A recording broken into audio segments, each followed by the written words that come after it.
Okay, here we go, trying again. Let's see if we can get this to work. All right.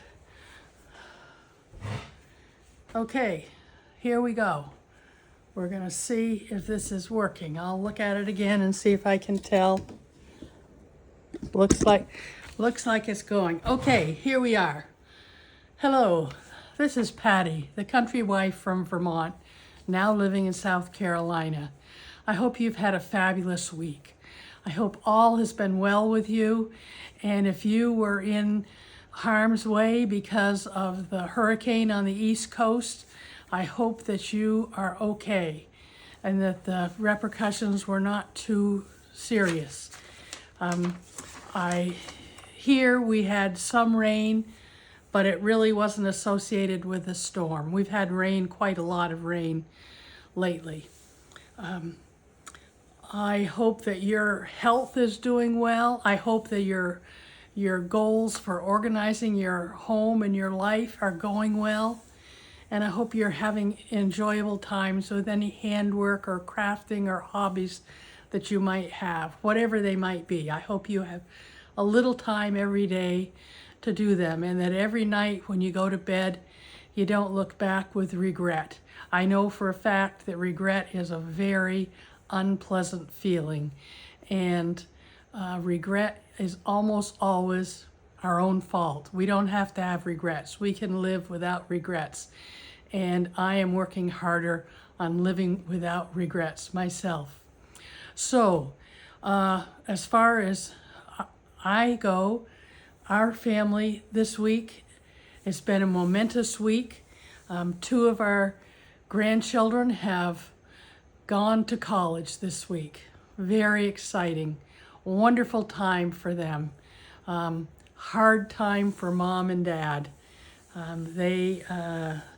I remember when our children left home, because it felt like once they go to college, they're never going to live home again with you, at least not permanently. And that's a very hard thing for a mom and a dad's heart. I'm grateful that these are such good boys and that they love their family and their family loves them. Okay, so now let's get on to, I was going to say a word or two about health. This week I saw one of my doctors who very kindly agreed to decrease the dosage on one of the medications that I have to take. Currently I have to take, and it gives me unpleasant side effects that make an unpleasant part of my life pretty often. And I'm hoping that I'll be able to eventually get rid of that medicine and live a strong and healthy life without it. And if I'm ever going to do it, it's a good time to go right now. 75 years old, I ought to have learned something. And I hope I have. And today I had the blessing of meeting with a wonderful dietitian who gave me some ideas and actually gave me a 2-week meal plan for people with diabetes. And as we were concluding our visit, she said, "Okay, what are 2 things you're going to do until I see you again?" Oh, brother, that was a surprise. And I hadn't actually thought about it. But I did, on the spur of the moment, say, I'd like to try to follow your meal plan and see what difference that makes. And I would like to try it. I haven't actually investigated it too deeply right yet, but I will. I told my husband that we're going to start following that meal plan and that he will love it. And I'll tell you what, he just smiled. He's a very kind person. As far as organization, I'm pretty sure I've always mentioned that I needed to get the island cleaned off and in good order. And the dining room table, well, I did get them cleared off again, and they've been pretty good for a whole week. I actually used the island to put together the Ashford Knitter's Loom. I'm very thrilled to have that. And one of my, I could call it a completed project. I don't have it on my list of things to talk about, but I'll just mention that I had gotten some brown paper from Amazon to use in the for the warp separator in the rigid heddle looms, and that it was obviously was not tough enough paper or thick enough paper, because that's what caused the disastrous loom warping project, but which we now, I showed you, I fixed it, we got it together. But now I went to Lowe's and I got some, I don't know, they called it brown paper drop cloth. I guess so you'd throw it on the floor underneath you when you were painting, and it's much thicker. And so my project this time was I cut out several strips of 16-inch wide paper and several strips of 20-inch wide paper, so I can use it for each of the looms. And since I got the 20-inch paper done, I put the knitter's loom on the island and I put it together. And there wasn't much of anything to do to put it together, but I did put the back apron rods on and the front apron rods. So now it's ready to go, and I've got the paper ready to go. I've got the yarn ready to go, and I will hopefully warp up the loom very soon. That's all on that. So that was the organization part. You wouldn't think that was organization, but that was. So now I'm going to move on to handwork. And I can tell you right now that I could use some help from someone who is a knitter. I need some help. I started to make a baby, I call it a baby floor mat, because it's not really big enough to be called a blanket, but it's big enough to put on the floor. So a little baby, when the mom needs to put the baby down or wants to put the baby down on the floor, there's a spot, there's some fabric between the baby and the floor. And this is what I did. You can see I started in the middle doing a rectangular granny square, and I loved how it went. But then I got up to the pumpkin colored yarn, and my hands had about as much as they could take. And so I said, I'll just pick up stitches around and I'll put some borders on it. Well, you can see that I did not know how to do that. So here we've got this kind of flumpy thing here in the corner. At this point I was thinking to do mitered corners, but I didn't think about the fact that mitered corners, see this lovely green? I did the mitered corner with a green, that made it smaller around, and it needed to be larger around.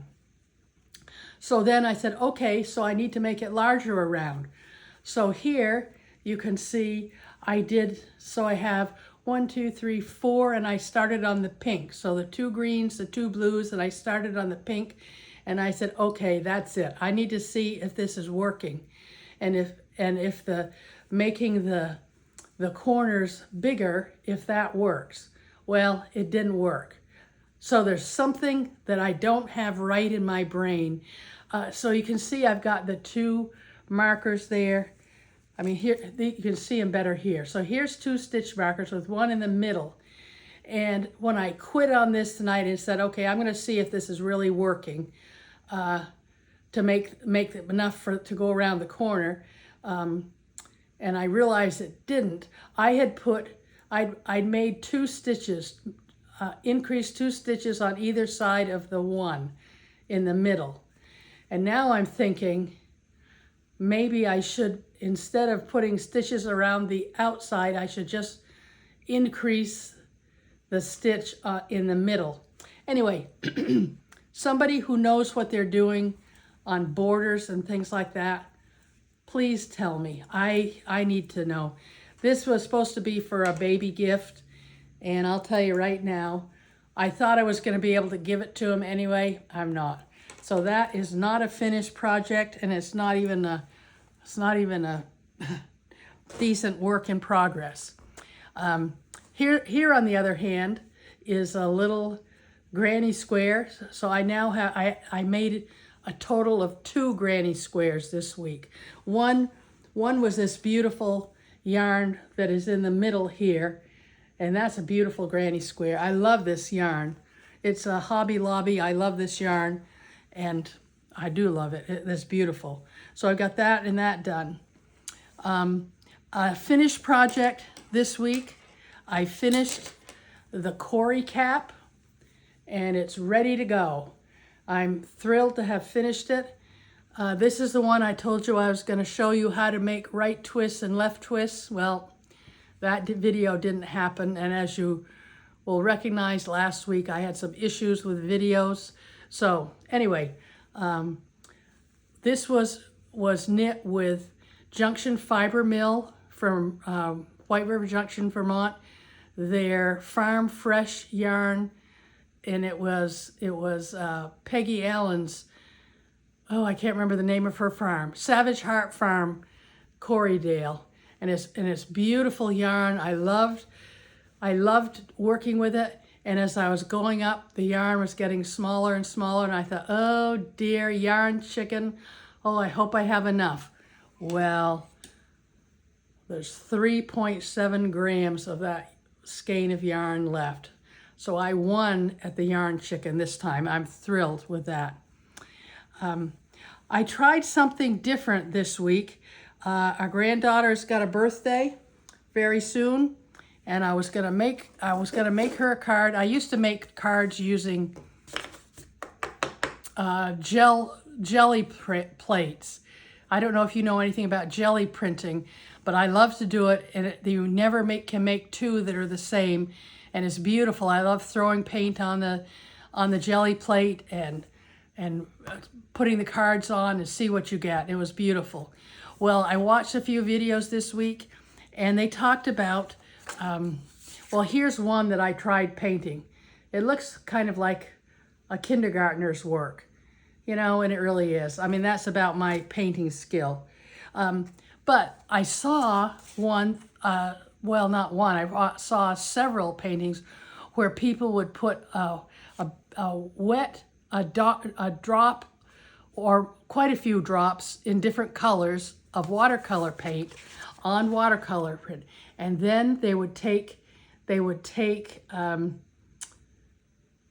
saran wrap, plastic wrap, and scrunch it up and push it down on the paint dots, and then turn them into, well, let them sit there and dry, and it would give you these interesting shapes. Well, this reminds me a little bit of jelly printing, because it's not, you would never get the same thing twice.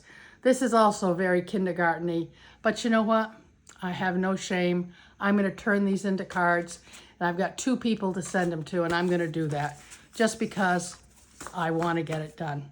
I want to send a note to a friend, and the other one I want to send a card to our grandchild.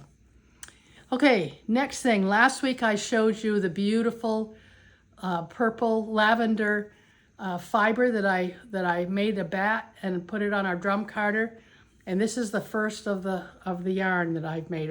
This is one of the first singles that I've made, and it's way not consistent. You can see it's just not consistent, but it's better than nothing, and it's better than the first I ever did, and I take that to being a good thing.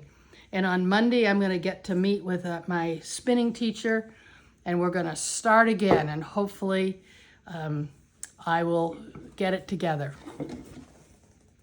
This week, I got a book in the mail. Last time I showed you the beautiful fiber that I dyed with the orange mushrooms, and I said I was going to dye with the white mushrooms. I did dye with the white mushrooms. They didn't do anything. Well, they made the very palest of beige yarn, and that didn't suit me. So then I said, well, I'll just put this fiber that didn't work in the white mushroom goo.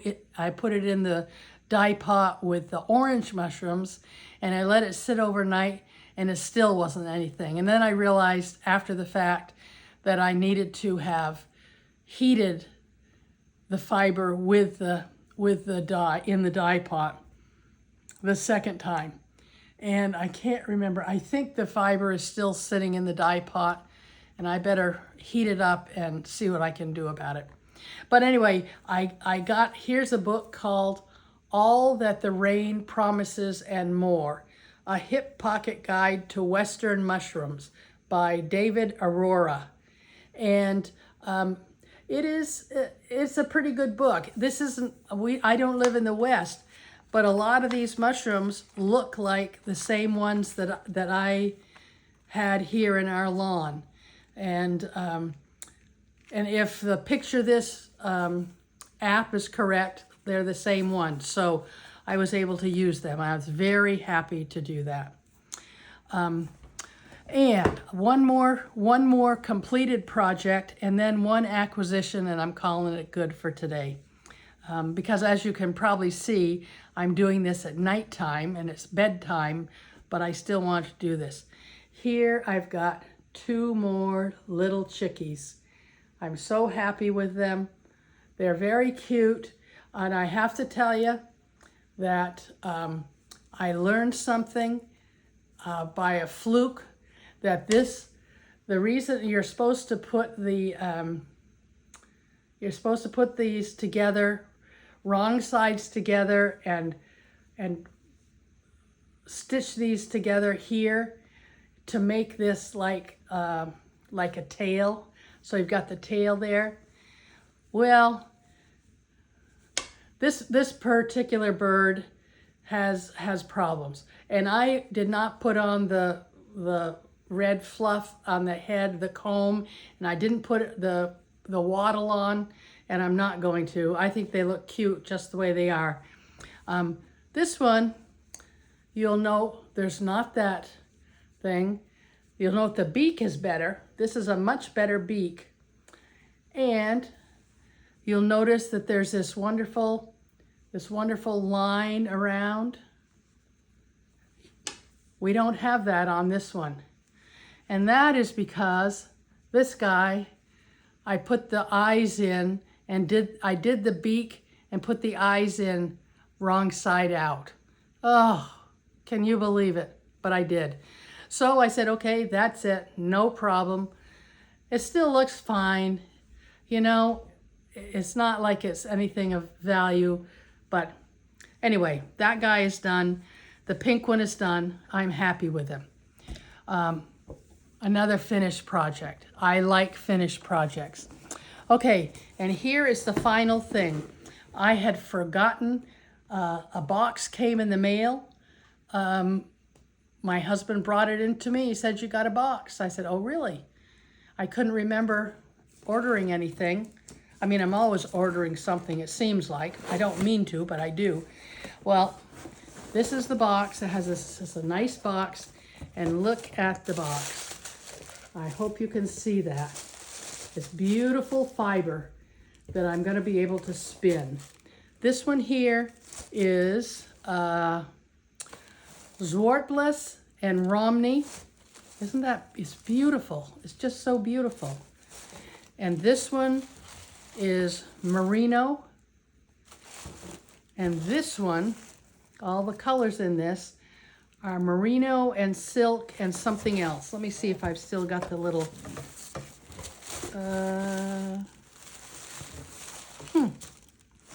well, I did have the little ticket. Anyway, that's it. This is so soft, unbelievably soft. I don't know what I'll spin with it, but I'm just gonna make the best yarn that I can with it. And when the merino, maybe I'll spin them in a not a combo spin, but spin them together. But anyway, this was a lovely thing. I think this is gonna be the easiest one to spin because I'm not a great spinner, but I am thrilled with it. So that is it. I'm gonna call it a night and say this was since I can't seem to find that little tag. Oh, here's the tag right in my lap, wouldn't you know? Okay, so the Zwartbles and Romney, as I said, the merino and silk. So this was the merino and silk, and this was the merino. And it is very, very soft. I've heard that merino is not easy to spin. So I'm not necessarily looking forward to that, but I want to. And I have heard that Zwartbles and Romney are both wonderful to spin. So this was a 10 ounces of fiber.